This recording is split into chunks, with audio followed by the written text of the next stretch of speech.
In this video, I'll show you how to update your WooCommerce version quickly and safely.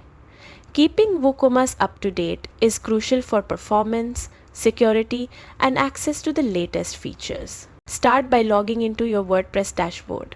On the left-hand side, click Plugins. Then select Install Plugins. This is where all your plugins are listed, including WooCommerce. Scroll through the list until you find WooCommerce. If a new version is available, you'll see a notice that says Update Available. When you're ready, click Update Now.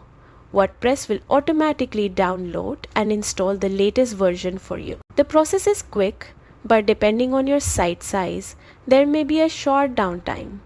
If your store is busy, it's best to perform updates during off-peak hours to avoid interruptions. Once the update is complete, visit your store's front end and test things like product pages and checkout. Make sure everything is running smoothly and there are no layout or functionality issues. That's it. You've successfully updated WooCommerce. Regular updates help your site stay secure, compatible, and optimized for customers. Thanks for watching. If this tutorial helped, don't forget to like and subscribe for more quick WooCommerce and WordPress guides.